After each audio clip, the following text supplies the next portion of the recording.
baiboly? Ahoana ho ny baiboly?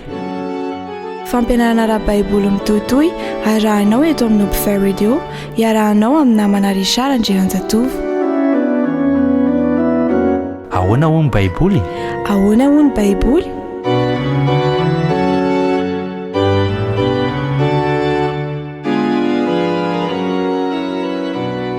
Ampifaliana tanteraka no ionako aminao amin'ity anio ty. Manona fiadanan'i Jesosy Kristy ho aminao sy ny ankonanao ry namako mpiara-mianatra ny soratra masina.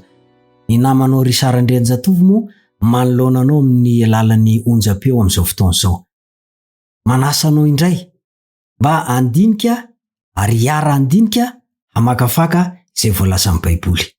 Tena Andriamanitra ve i Jesosy Kristy sa zavaboary noforonina? Iza marina moa zany Jesosy Kristy zany? Efa hitantsika teo aloha ny hoe tena Andriamanitra izy, araka amin'ny fanambarana maro izay efa nianarantsika.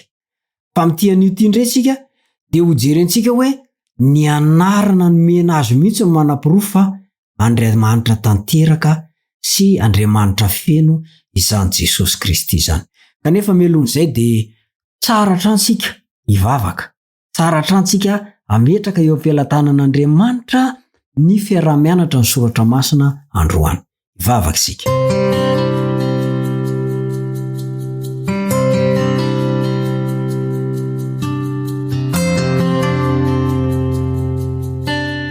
Raina izay ny an-danitro, misaotra anao izay fa nomenao ny fotoana ahafahanay mihaona amin'ity namako ity. Mamela ny elokay amin'ny mampanota tsy mendrika anay. Amin'ireo fo hiantrao ary aza foy fa olonao. Zavaboary ny forononao izay, sanganasanao, tianao andova ilay fiainana mandrakizay. Koa omeo anay ny fanahinao masina, ampianatra anay, anisy ary anoro lalana anay. Amin'ny anaran'i Jesosy Kristy no angatana izany. Amen.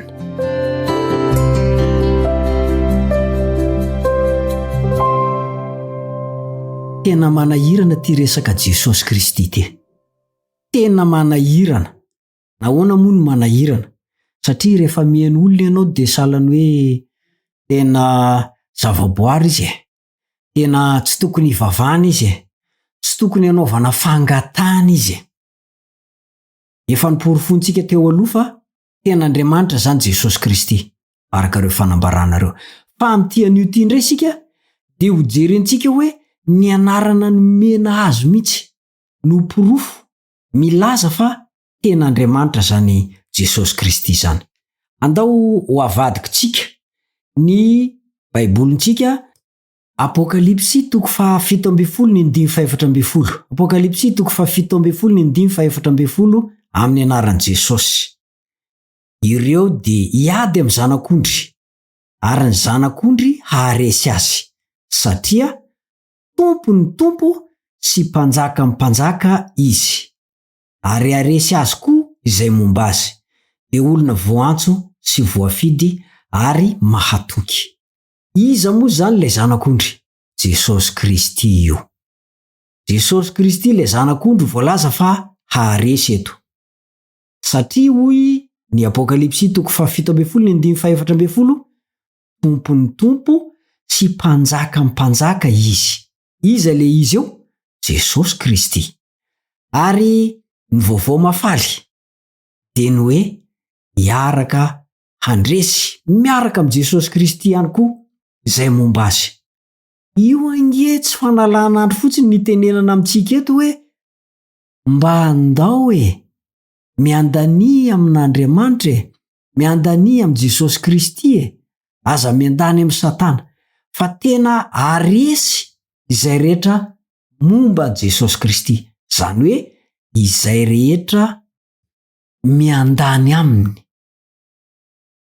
Ireo miandany amin'ireo dia voalaza fa olona voantso sy voafidy ary mahatoky. Ilaina koa ilay toetra mahatoky, tsy mivadibadika, mampiseho tsy fivadiana. Jesosy Kristy zany dia Andriamanitra feno. Izy no tompo. Tompo ny tompo sy mpanjaka ny mpanjaka. Tompo ny tompo sy mpanjaka ny mpanjaka dia voalaza ny testamenta taloha fa Jehova zany. izy mihitsy zany le Jehova. Ny anarana nomena azy manaraka indray dia hoe tompony sabata izy. Marka 2:7-20. Marka 2:7-20. Tompony sabata ny zanak'olona. Azonao ampitahaina amin'ny voalazan'ny Eksodosy 2:20 zany. Sabata ny Jehova Andriamanitra ao ny andro fafito. Any Jehova ny andro fafito. Tsy an'ny Adventista io, tsy an'ny Sabatista io, tsy an'ny fiangonana hafa io, tsy an'ny Jiosy io. Any Jehova Andriamanitra ao. Dia izao mivolaza ny Marka 2:20 hoe tompony sabata ny zanak'olona. Ko raha ny Jehova zany ilay sabata, nefa lazaina fa ny zanak'olona dia tompony sabata. Ka iza zany ny zanak'olona? Jehova ihany anie zany e. Andahoany ho jerentsika ny voalazan'ny Isaia 9:17. Isaia 9:17 amin'ny anaran'i Jesosy. Raha miaro ny tongotra amin'ny sabata ianao ka tsy manao izay tianao amin'ny androko masina, ary manao ny sabata hoe fahafinaretana, ary ninoamasin'i Jehova hoe mendrika ho hajaina, ka manome voninahitra azy, ary tsy mandeha amin'ny lalanao na manao izay tianao na miteniteny foana, dia misy teny fampanantenana eo ambany, iravoravo amin'i Jehova ianao, ary asandratro ao amin'ny avoana amin'ny tany ianao, ary ho fanako amin'ny lovan'i Jakoba rainao, fa ny vavan'i Jehova no efa niteny. Miteny izy eo hoe ny sabata, androko masina. Ny sabata hoy Jehova dia androny masina. Kanefa araka ny voalazan'ny Marka 2:20 sy ny Eksodosy 2:20 dia iray ihany ny tompon'ireo. Ilay Marka 2:20 dia Jesosy Kristy no tompon'ilay sabata. Ao amin'ny Eksodosy 2:20 dia Jehova ny tompon'ilay sabata. Dia miteny izy ao amin'ny Isaia 9:17 azy io sabata io androny masina. Ny Ezekiela 20:12 ihany koa sy 17 sy 19, ny 1:20, ny 2:20 averiko indray mandeha. Ezekiela 20, ny 9:12, 17, 19, 1:20, ny 9:12 dia manamafy fa any Jehova io sabata io.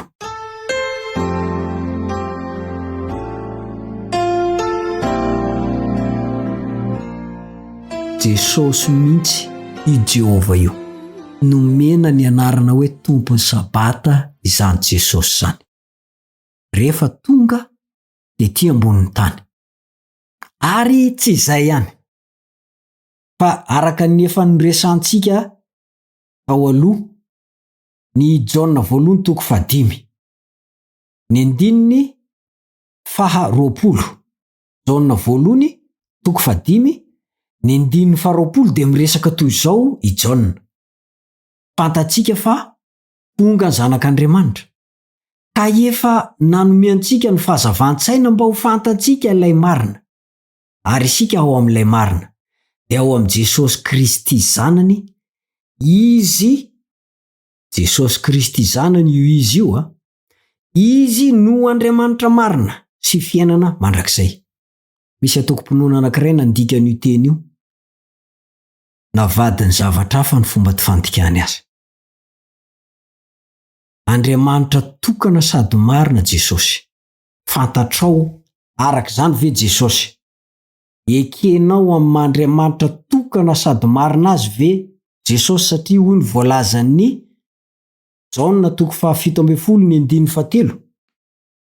Dia fiainana mandrakizay no mahafantatra an'Andriamanitra ray, izay Andriamanitra tokana sady marina, sy Jesosy Kristy efa nirahiny. Tavoritaka ny sain'olona rehefa mandray an'io andininy io. Jesosy Kristy tompoko, dia ilay persona iray ao amin'Andriamanitra telo izay iray. Tsy ambony izy, tsy ambany, fa tena feno tanteraka mahandriamanitra azy. Ary raha hojerentsika ny Hebreo 9:10, zany hoe tsy io andininy ihany, fa ny Hebreo 9:2 dia miresaka momba an' Jesosy, ary amafisiny eo amin'ny 10 fanantsoina hoe Jehova mihitsy izy. Mafy ene ny fanambaninan Jesosy, tena mafy. Ka indray andro any ianao maheno fa tsy azo ivavana Jesosy, mieritrereto anao makasika an'izany olona zany. Pantapataro manahoana ny lasany, manahoana izy ankehitr'io. Fa Andriamanitra tanteraka, Andriamanitra feno izany Jesosy Kristy izany. Koa raha voalaza fa Andriamanitra tokana sady marina Jesosy Kristy, dia ny fanambarana manaraka izay entina ilazana ny anarany dia voalaza ihany koa fa voalohany sy farany izy. Azonao ve zany? Voalohany sy farany izy. Zay ny voalaza ny Apokalipsy 1:7. Misy mitsatsaingo koa zao any an-trano any, fa hainy zay andininy zay. Ary raha nahita azy aho dia lavo ny akoka tahaka ny maty teo anoloan'ny tongony. Fa izy, Jesosy Kristy io izy io, fa izy nanendry ahy tamin'ny tanany ankavanana ka nanao hoe, aza matahotra, izaho no voalohany sy farany. Mbola azontsika jerena ao amin'ny Apokalipsy 2:20, izaho no Alfa sy Omega, ny voalohany sy ny farany, ny fiandohana sy ny fiafarana. Azontsika ampitahaina amin'ny voalazan'ny Apokalipsy 2:9, izaho no Alfa sy Omega, hoy ny Tompo Andriamanitra, ilay ankehitriny sy taloha ary ho avy, dia ny tsy toha. Tsy misy antsoina amin'io hoe tsy toha io raha tsy Jehova Andriamanitra irery ihany. Nefa ny Apokalipsy 2:9 eto dia milaza hoe ilay ankehitriny sy taloha ary ho avy dia ny tsy toha. Tsy misy afaka ary tsy tokony hisalotra an'ireo anaranareo afa-tsy Andriamanitra irery ihany. Kanefa ireo dia nisaloran Jesosy, ireo dia napetaka tamin'i Jesosy, ireo dia nentin' Jesosy ireo anaranareo. Tenin'Andriamanitra tanteraka zany Jesosy Kristy zany. Tena izy ilay namorona an'izao tontolo izao, ny Jaona 1:1. Ary ny Jaona 1:7 dia tonga teto amin'ity tany nisy antsika ty ilay mpamorona, nitafy nofo, dia tonga olombelona tahaka antsika, ary niara-nonina tamintsika, io ny Jesosy izay toriana aminao. Mba manahoana re ny fandraisanao an'izany Jesosy Kristy zany? Ianao ve ilay anisan'olona manao tsinotsinona azy amin'ny toetranao, amin'ny fiteninao, amin'ny fisainanao, amin'izay rehetra jerenao, amin'izay rehetra alehan'ny tongotrao, izay rehetra ampiasainao ny tananao? Ianao ve ilay manao tsinotsinona an' Jesosy rehefa mitory-teny, mampianatra, mitarika olona hanaiky an'Andriamanitra? Tadidio fa io toetra manao tsinotsinona an' Jesosy io no nahatonga ny Satana ho latsaka tetỳ ambonin'ny tany. Mila mitandrina tanteraka, satria Satana dia tsy teo verirery any amin'ny afo be, tsy teo ringana rery any amin'ny elo. Tady namana izy. Io Jesosy io le te hamonjy anao, meteza anao ho vonjeny, ary tsy rapitso fandroany. Aza mangatakandro, ivavaka isika.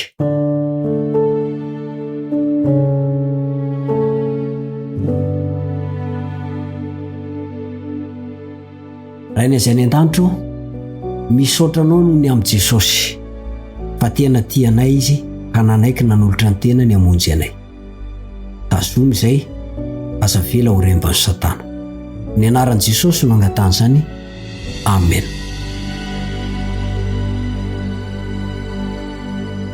Dia mametraka amin'ny mandram-piona mandra-pitafa aminao ny namanao Richard Ndrenjatovo. Veloma tompoko.